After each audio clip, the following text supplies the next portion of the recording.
Yeah. Make sure the position's better. Okay. So, obviously I've set the camera down over there for a little distance work because I want you guys to understand where I'm coming from on this. Long story short, I know I promised a bunch of funny videos and all sorts of fun stuff and whatnot. I also promised a lot of more creative work. The truth is, I've been a little out of sorts the last couple of months. And it's hard to explain without going into detail, but I really can't. Because in order to go into details, I have to bring up things that I've already sworn to certain people I wouldn't bring up. That being said, and I know I'm going to get chewed out for this, as a lot of my actions have been done lately, I decided that you guys needed to at least know how bad it got. Over the course of the last year, I'm going to specifically start from Zaven's near-death experience, because let's be real here, that's pretty much when everything started crashing down. Almost losing my son like that, probably one of the worst ways possible, that affected me a lot more than I thought it did. Seeing him in so much pain that I never wanted to have happen to him. You get a new sense of what it means to be a parent. I mean, I'd always been a great dad, but everyone keeps telling me that, but I didn't realize how much that meant to Xavier. Because apparently me being there helped him out quite a bit. Since then, a number of instances in my life have built up and built up until finally I started to snap. And it culminated when I found myself edging blades onto my wrists to get them to bleed in the middle of the work shift. I'm not proud of that. I'm not proud that I got to that point. And truth be told, I've been doing variations of cutting for years. It's never been in an exposed area. And I'm saying this not to try to get any sympathy out of you guys, but if you guys understand exactly where I'm coming from, it might help. Some people have noticed that I tend to pick up my toes a little bit. Well, I guess that was an unconscious way of an alternative form of bleeding, of cutting myself, because it pretty much started from there. It didn't get to the point it did until about middle of August, which would have been about a month ago. And I knew right then that I needed to get help. Because obviously I was starting to self-destruct in a way that I never had been before. Normally when I did that, it was secluded. I didn't have to worry about anyone finding out. Now suddenly I was doing this in the middle of my job. Not exactly a good place to find out that you're a little beyond repair. To combine that, I've had a lot of down moments when I should have been smiling.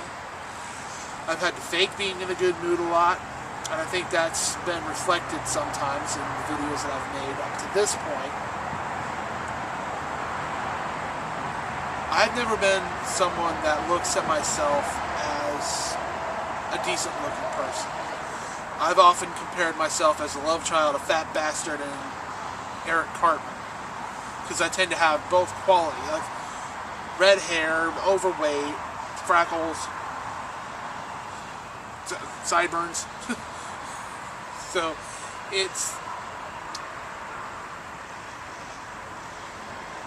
But when it gets to the point where I start wanting to cut myself at work and bleed because I'm getting to a point I can't handle it, it's usually not a good sign.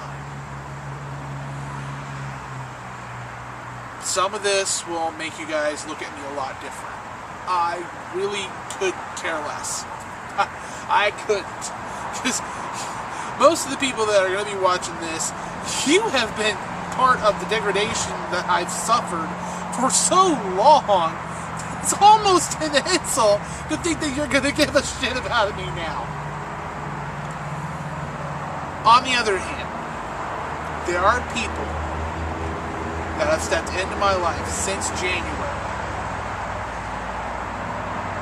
that deserve to know what the real me is like.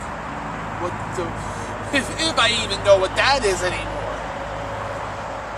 I've noticed that I've been cracking my knuckles a lot whenever I get nervous, so that's probably why you're noticing that here. If you can see that well. And I know I'm probably going to get blasted for airing some of my personal business out there. You guys know who you are. But you know, I'm kind of past the point of caring about everything. There are a few people that truly understand what it's like to be inside my head. Because even Doc Holliday has said himself, this is a journey he would not want to go on. And I can't say I fucking blame him for that. What kind of person I am. I can go, I don't even know what I'm going to be like any day of the week. My personality changes so much day by day, hour by hour, that I have no idea what's going to happen next. And some people attribute that to me being a Gemini. I don't think that's the case. It's become clear to me since I started taking a hard look at myself that while certain people thought they were helping, they were just making it worse for me. Other people are trying to help, and while I don't mean to, I'm pushing them away. It's this defense mechanism I've always had, because I've never felt like I was good enough for anybody to be around. I never felt like I was good enough to have friends that stuck around, because everybody else, the second that anything good happens to them, oh, see you later, James. What the hell?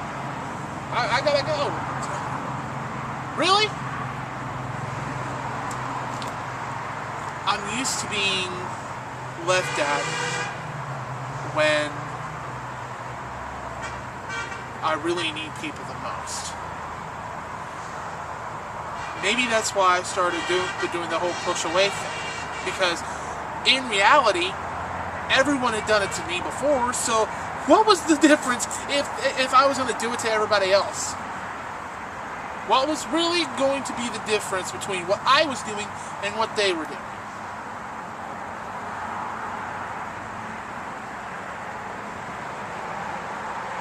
And a lot of the people that I haven't meant to isolate in the last few months have taken it upon an insult to them that I have.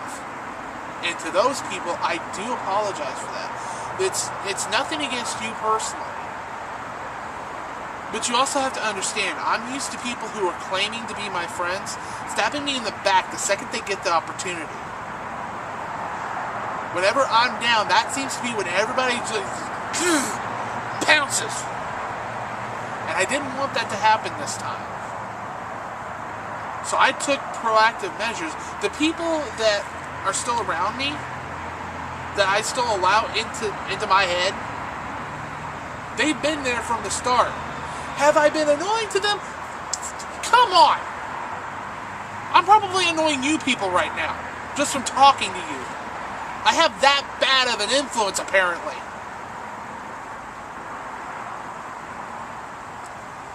I got told by someone that is a close friend of mine, someone that has always been around to talk to, that even she thought that I was annoying back in the day.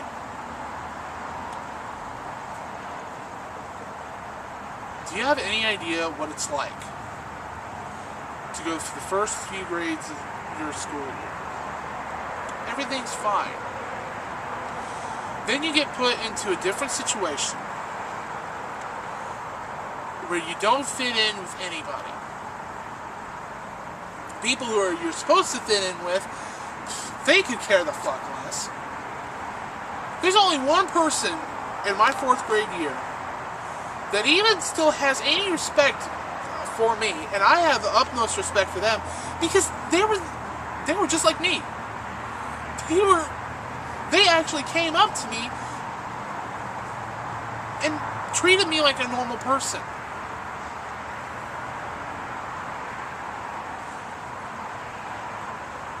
Everybody else just didn't seem to want to bother. Okay, let me take that back. 2 people. There are 2 people from that classroom that I was in. Chalmer, Randy, you 2 are my, honest to God, you 2 are probably the best friends that I've had in my time on this earth. You've never judged me. You've always been up front with me. And you've always been willing to help me out when I needed it. Even back then, even when I was nothing more than the stupid one in the smart class, the fat kid in the healthy class, you 2 made me feel like a normal person. Something that for the longest time I forgot about. And don't get me wrong, I am happy as a clam in the wilderness whenever Zaven's around, because I can act the way I do, and instead of judging me for it, Zaven is actually pretty awesome about it. He likes the fact that his daddy's a little silly. That he can get a laugh out of me anything I do.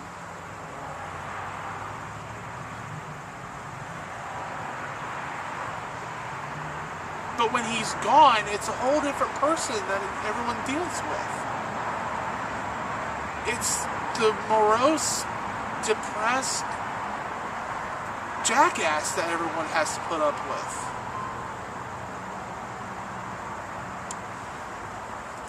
And it's kind of weird.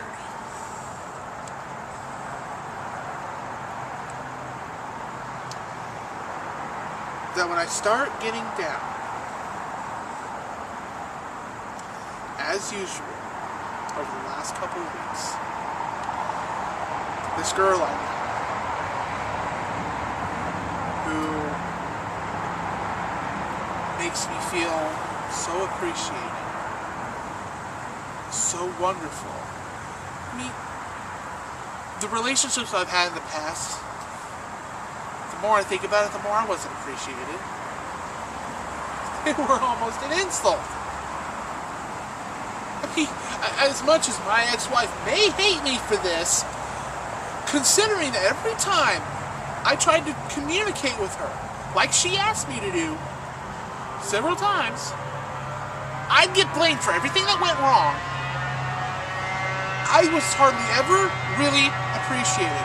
So long as I was being submissive, James, which everyone else is used to, oh yeah, sure, glad. But when I start standing up for myself, suddenly it's a whole different issue. And it's not just her that's done it. That's the irony here. Melinda, you can't argue me on this. But you're not the only one that does it. That's the irony. You asked me why I can't be civil with you. Here's the reason right there. Here's the reason. Looks like I'm about ready to get talked to, so we'll pick this up at another time. You guys try to have a good week.